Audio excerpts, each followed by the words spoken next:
Class 12 physics নামটা শুনলেই যেন ভয় লাগছে। তার কারণ পরীক্ষার আর 50 দিন হাতে সময় বাকি।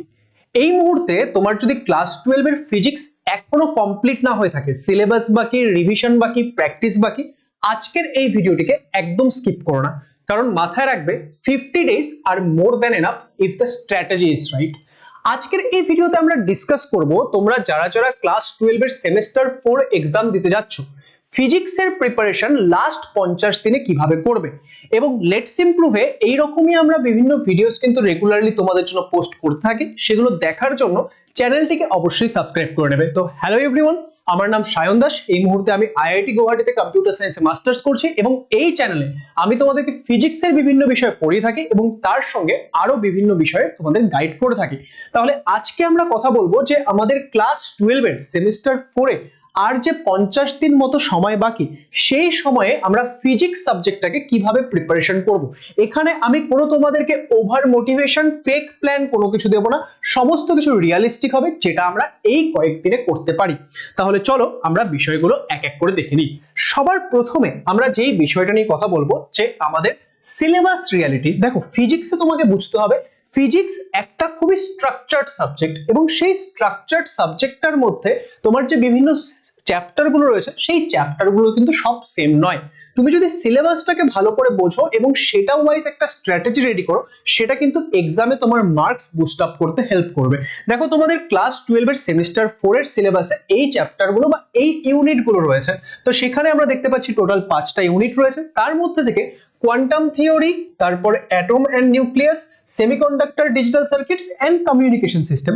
তোমরা যদি এই 4টা ইউনিট ভালো করে কমপ্লিট করছো, দেখো তোমাদের 35 মার্কসের মধ্যে থেকে আমাদের কিন্তু 21 মার্কস শুধুমাত্র এই 4টা ইউনিট থেকেই এসে যাচ্ছে। এবং এই 4টা ইউনিট পড়তে আমাদের খুবই কম সময় প্রয়োজন। আমাদের অ্যাকচুয়াল যখন আমরা সিলেবাসটা দেখি, সেখানে অপটিক্স এর পার্টটা সেটা কিন্তু অনেক বড় এবং আমাদের সেই জন্য সিলেবাসটা অনেক বড় মনে হয়। কিন্তু আমরা যদি উল্টো দিক থেকে দেখি, আমাদের এই মডার্ন ফিজিক্সের পার্টটা যতটা ইন্টারেস্টিং, তত সেই ওয়েটেজটা বা আমাদের ভলিউমটা সেটা কিন্তু কম। কিন্তু ভলিউম কম হলেও নাম্বার কিন্তু 35 এর মধ্যে কত মার্কস ক্যারি করছে? এটা ক্যারি করছে তোমাদের 21 মার্কস, মানে নিয়ারলি তোমার 60% এটা ক্যারি করছে। তাহলে আমাদের টার্গেট কি থাকবে? আমাদের টার্গেট থাকবে সবার প্রথমে আমরা এটাকে কমপ্লিট করব। দেখো, সিলেবাস যখন আমাদের একটা বড় রয়েছে, আমি যদি এখনো প্রিপারেশন প্রপারলি না হয়ে থাকে, এখন টাইমটাকে এফেক্টিভলি কাজে লাগাতে হলে সবার প্রথমে আমরা হাই ওয়েটেজ কিন্তু লো ভলিউম চ্যাপ্টার গুলোকে টার্গেট করব। এবার এই মডার্ন ফিজিক্সে একটা প্রবলেম হচ্ছে, এখানে যদি তুমি কনসেপ্ট ভালো করে না বুঝতে পারো, তাহলে এখানকার কোয়েশ্চেন কিন্তু তুমি করতে পারবে না। যদি তোমার কনসেপ্ট ক্লিয়ার না হয়, তুমি কিন্তু মুখস্থ করার বেসিসে খুব একটা বেশি করতে পারবে না। তাহলে সবার প্রথমে এই চ্যাপ্টার গুলোকে আমরা টার্গেট করব এবং সেখানে আমাদের টার্গেট থাকবে প্রপারলি কনসেপ্ট ক্লিয়ার করে করে পড়া। যখন আমরা এগুলো কমপ্লিট করে নিচ্ছি, তখন আমরা যাব অপটিক্সে।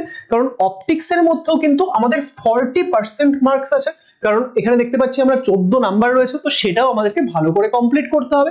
কিন্তু আমাদের অ্যাপ্রোচটা কি হবে? আগে এগুলো, দেন এটা। ওকে, কেন? এগুলো যখন তুমি কম টাইমের মধ্যে কমপ্লিট করে নেবে, তোমার একটা কনফিডেন্স বুস্ট আপ হবে, সেটা তোমাকে হেল্প করবে ওই যে অপটিক্স এর পার্টটা সেটাকেও কমপ্লিট করে নিতে। নেক্সট আমরা কি নিয়ে কথা বলবো? 50 ডেজ ব্রেকডাউন। তোমাদের বাকি যে 50 দিন সময় রয়েছে, সেই সময়ে তোমরা পড়বে কি করে? দেখো, 50 দিন মানে একবারে 50 দিন ভাবলে চলবে না। সেটাকে কয়েকটা ফেজে আমি ডিফাইন করেছি এবং এই যে আমি বিভিন্ন ফেজে ডিভাইড করেছি, সেই অনুযায়ী তোমাদেরকেও ডিভাইড করতে হবে। 3টে ফেজে আমি ডিভাইড করেছি। Phase 1 30 days, phase 2 30 days, phase 3 10 days. তাহলে তোমাদের মনে হচ্ছে স্যার এখানে তো 70 দিন হয়ে গেল, আপনার ম্যাথমেটিক্সটা একটু মনে হয় উইক আছে। ফিজিক্স তো বলে দিচ্ছেন, কিন্তু ম্যাথমেটিক্সটা মনে হয় উইক আছে। না, অ্যাকচুয়ালি এই ফেজ 1 এন্ড ফেজ 2 তারা একটা পার্টিকুলার জায়গায় গিয়ে কি করবে? ওভারল্যাপ করবে। এখানে কিছুটা ইন্টারসেকশন পার্ট থাকবে। ফেজ 1 এন্ড ফেজ 2 মিলে আমরা টোটাল 40 ডেজ টাইম দেব। আর ফেজ 3 সেখানে আমরা সেপারেট 10 ডেজ টাইম রাখছি। কিভাবে করছি দেখো, সবার প্রথমে আমাদের ফেজ 1 এ যেটা কাজ, সেটা হচ্ছে আমাদের কনসেপ্ট বিল্ড করা। কনসেপ্ট বিল্ড করার জন্য আমাদেরকে পুরো যে চ্যাপ্টারটা সেটা ভালো করে পড়তে হবে, তার যে নিউমেরিক্যাল সেগুলো করতে হবে, আরো বিভিন্ন কিছু রয়েছে, সেটা আমি একটু পরে তোমাদের বলছি। তো দেখো আমাদের এই বিভিন্ন ইউনিটগুলোতে এখন তোমাদের হাতে যা সময় রয়েছে সেই সময় অনুযায়ী তোমরা কতদিন টাইম দিতে পারো বা কতদিনের মধ্যে তোমাদের কমপ্লিট করা উচিত সেটা এখানে আমি একটা এক্সপ্লেন করার চেষ্টা করেছি। ইউনিট নাম্বার দেখতে পাচ্ছ, কতদিন তোমরা সময় দেবে।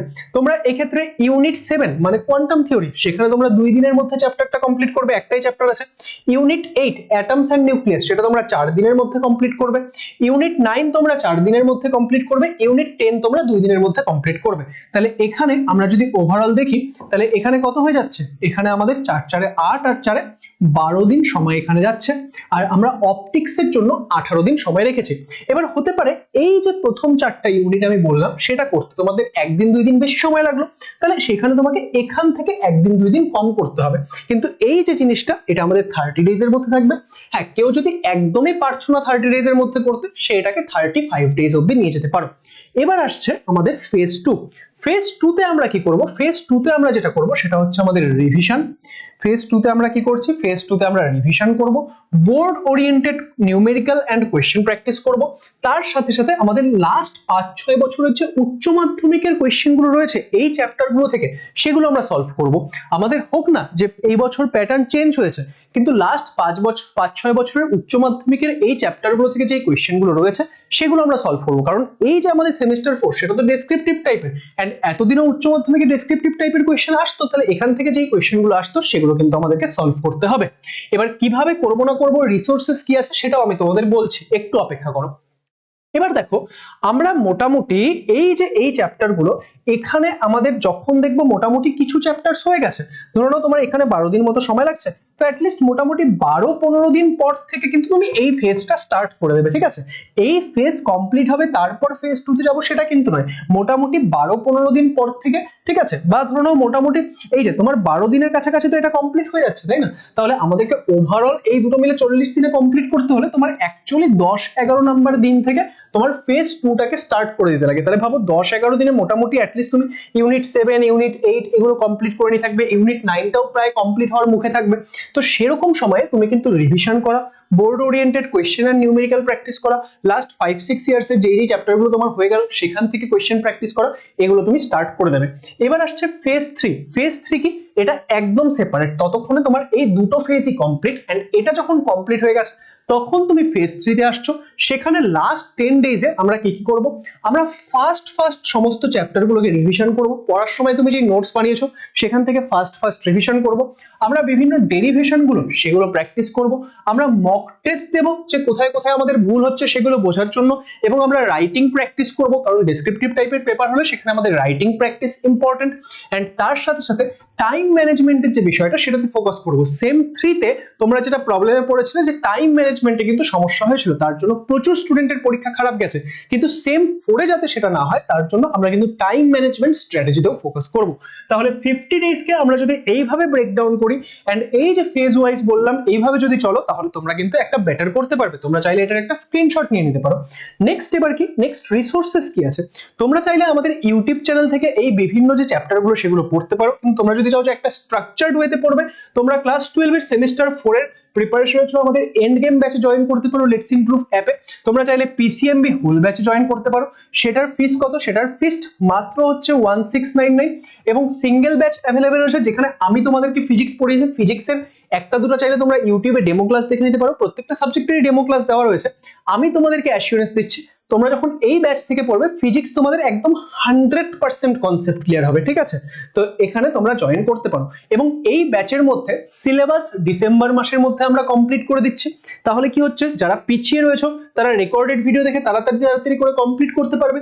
এন্ড তার সাথে এই ব্যাচের মধ্যে আমরা জানুয়ারি মাস থেকে প্রত্যেকটা সাবজেক্টের জন্য একদম exam oriented question practice start করবো। পুরো জানুয়ারি মাস ধরে আমরা এত কোয়েশ্চেন প্র্যাকটিস করবো যে তোমার পরীক্ষার জন্য দারুণ ওয়েতে প্রিপারেশন হয়ে যাবে। তাহলে যারা এখনো ব্যাচে এনরোল করোনি তোমরা গিয়ে কিন্তু এই ব্যাচে এনরোল করতে পারো। কোনো রকম কোয়েরি থাকলে এই নাম্বারগুলোয় কন্ট্যাক্ট করতে পারো। নেক্সট এবার ফিজিক্স আমরা পড়বো কি করে, হাউ টু স্টাডি ফিজিক্স। দেখো আমরা এই মুহূর্তে ফিজিক্সের জন্য ডেইলি নিয়ারলি 3 আওয়ার্স মতো টাইম দেবো। এবার এক্ষেত্রে তোমাদের অন্যান্য যে সাবজেক্টগুলো সেই সাবজেক্টগুলো তোমাদেরকে কি করতে হবে, ব্যালেন্স করতে হবে। কিন্তু এই মুহূর্তে ফিজিক্স যদি তোমার পড়া না হয়ে থাকে তাহলে সেই ক্ষেত্রে অ্যাটলিস্ট 3 আওয়ার্স টাইম তোমাকে দিনে দেওয়ার চেষ্টা করতে হবে। এবং পরীক্ষা চলে আসছে, তোমার যদি দেখছো অন্য সাবজেক্টেও ঘাটতি রয়েছে, তাহলে তোমাকে দিনে পড়ার টাইমটা বাড়াতে হবে। কিন্তু তোমার দিনে মোটামুটি মিনিমাম 3 ঘন্টা মতো সময় আমার চাই, আদারওয়াইজ 50 দিনে ফিজিক্স কমপ্লিট করতে তোমার একটু সমস্যাই হবে। তো সেই ক্ষেত্রে কি করবে, প্রথম 1.5 ঘন্টা মানে 3 ঘন্টার মধ্যে 1.5 থেকে 2 ঘন্টা তুমি কি দেবে, 1.5 থেকে 2 ঘন্টা তুমি দিবে হচ্ছে ভিডিও দেখাতে বা কনসেপ্ট ক্লিয়ার করাতে, ঠিক আছে। এবং যখন তোমরা ভিডিওগুলো দেখছো এই মুহূর্তে সাজেস্টেড যে যাদের এখন পিছিয়ে রয়েছে তারা কি করবে, তারা এক্ষেত্রে রেকর্ডেড ভিডিও দেখবে এবং সেটাকে একটু স্পিড বাড়িয়ে দেখবে, ঠিক আছে। মোটামুটি 1.25x করতে পারো, খুব বেশি স্পিড বাড়াবে না, তাহলে আবার প্রথমবার পড়তে গিয়ে বুঝতে সমস্যা হবে। ওকে, তো সেই ক্ষেত্রে একটু স্পিড বাড়িয়ে দেখবে যাতে টাইম সেভ হয়। এন্ড বাকি যে টাইমটা থাকছে সেই টাইমে তুমি numericals and other different types of questions practice করবে, যাতে করে কি হয়, যাতে করে তোমার যে কোয়েশ্চেন সলভিং অ্যাবিলিটিটা সেটাও রেডি হতে থাকে। আরেকটা জিনিস দেখো, ফিজিক্সে একটা ইম্পর্টেন্ট বিষয় হচ্ছে ডেরিভেশন। তো সেই ক্ষেত্রে পরীক্ষায় যদি তোমাকে ডেরিভেশন লিখতে হয়, দেখবে তুমি যখন স্যার পড়াচ্ছে, স্যার একটা প্রপার ওয়েতে তোমাকে বুঝিয়ে দিল, তুমি বুঝে গেলে। আবার যদি তুমি বইয়ের থেকে পড়তে যাও, বইয়ের মধ্যে দেখবে একটা ডেরিভেশনে প্রচুর কিছু লেখা রয়েছে। তো একজন টিচার যখন তোমাকে বোঝাচ্ছেন, উনি নিশ্চয়ই তোমাকে পুরোটা লিখে লিখে বোঝাবে না, এই লাইন লিখবি ওই লাইন লিখবি, ঠিক না। তো সেই ক্ষেত্রে তোমাকে কি করতে হবে, তুমি জিনিসটা বুঝে তো গেলে, কিন্তু পরীক্ষায় কিভাবে লিখবে না লিখবে সেটা কিন্তু তোমাকে লেখা প্র্যাকটিস করতে হবে। এবার যদি তুমি ভাবো বইয়ে যেভাবে লেখা আছে সেম লিখবো, তাহলে তুমি কমপ্লিট করতে পারবে না, কারণ বইয়ে যত কিছু লেখা আছে অত কিছু লেখার প্রয়োজনও নেই। এবং পরীক্ষায় যদি তুমি অত কিছু লিখতে চাও, তুমি শেষও করতে পারবে না পরীক্ষায়। তো সেই জন্য তোমাকে কিভাবে কি লিখবে, কোন কোন জিনিসগুলো বাদ দিলেই নয়, সেই সমস্ত কিছু ওয়াইজ কিন্তু তোমাকে লেখাটা প্র্যাকটিস করতে হবে। তো এইভাবে তোমরা ফিজিক্সের জিনিসটা পড়বে। এন্ড ফাইনালি এখানে আমরা কিছু কমন মিস্টেক নিয়ে কথা বলবো যেগুলো তোমাদের অ্যাভয়েড করতে হবে। তার মধ্যে ফার্স্ট কি, যে অনেকে ভাবে যে সিলেবাস ফার্স্ট রিভিশন লাস্ট। এই মুহূর্তে তোমরা যদি এই অ্যাটিটিউড নিয়ে চলো যে আমি সবার প্রথমে তো সিলেবাস কমপ্লিট করব, তারপর আমি রিভিশন করব, তাহলে সেই সময় কিন্তু আর নেই। তোমাকে কি করতে হবে, দুটোকে সাইমালটেনিয়াসলি নিয়ে চলতে হবে, যেটা আমি তোমাদের একটু আগে বললাম যে ফেজ 1 চলতে চলতে কিন্তু মোটামুটি 10 দিন পর থেকে আমরা ফেজ 2 স্টার্ট করে দিচ্ছি। নেক্সট আমাদের কি মাথায় রাখতে হবে, ডেরিভেশন সেটা অনেকে যেটা করবে যে মুখস্থ করবে, এবং কয়েকদিন পর থেকে স্টার্ট হবে হচ্ছে স্যার ডেরিভেশনের সাজেশন দিন, ডেরিভেশনের সাজেশন খোঁজা স্টার্ট করবে তোমরা। তো সেটার পিছনে একদম দৌড়াবে না, ঠিক আছে। ডেরিভেশন মুখস্থ করবে না, তোমাদেরকে কি করতে হবে, বুঝে বুঝে চলতে হবে। কেউ যদি না বুঝে ডেরিভেশন মুখস্থ করতে যাচ্ছ, ব্যাস তাহলে কিন্তু সেই ক্ষেত্রে সমস্যায় পড়বে। কারণ কত ডেরিভেশন মুখস্থ করবে, ডেরিভেশন মুখস্থ করতেই তাহলে সময় চলে যাবে, বুঝতে পারলে। আর নেক্সট যেটা ব্যাপার, যে নো প্র্যাকটিস, অনেকে কি করবে যে জিনিসপত্র পড়ে পড়ে চলে যাচ্ছে কিন্তু কোনো রকম কোয়েশ্চেন প্র্যাকটিস করছে না, কিচ্ছু করছে না। এটা কিন্তু অনেক বড় ভুল। তুমি যদি নিউমেরিক্যাল প্র্যাকটিস না করো, তোমাকে একটু ডিফারেন্ট নিউমেরিক্যাল দিয়ে দিলে তুমি সলভ করতে পারবে না। তুমি ভাবলে যে আমি ক্লাসে দেখে নিচ্ছি বা বইয়ে দেখে নিলাম, ব্যাস হয়ে গেল, নিজে আর প্র্যাকটিস করছি না, তাহলে হবে না। তুমি ভাবছো যে একটা কোয়েশ্চেন আমি দেখে নিলাম, তার উত্তরটা পড়ে নিলাম, নিজে লেখা প্র্যাকটিস করছি না, তাহলে কিন্তু অনেক বড় সমস্যায় তুমি পড়তে চলেছো। তো এই যে ভুলগুলো বললাম, এই ভুলগুলোকে অ্যাভয়েড করবে। তাহলে আজকের এই ভিডিওতে যেই বিষয়গুলো আমি ডিসকাস করলাম সেগুলো যদি তুমি ফলো করো, দেখবে কয়েকদিনের মধ্যেই তুমি কনফিডেন্ট ফিল করতে শুরু করবে, এবং এই স্ট্র্যাটেজি তোমার ফিজিক্সের প্রিপারেশনকে অনেক বেশি বুস্ট আপ করবে। তো অল দ্য বেস্ট সবাইকে। আই হোপ এই ভিডিওটা তোমার জন্য হেল্পফুল ছিল। ভিডিওটি ভালো লাগে সেটাকে লাইক করে দিও, বন্ধু বান্ধবদের সঙ্গে শেয়ার করে দিও, এবং আপকামিং ভিডিওগুলো দেখার জন্য লেটস ইমপ্রুভ ইউটিউব চ্যানেলকে অবশ্যই সাবস্ক্রাইব করে নিও। Thank you so much.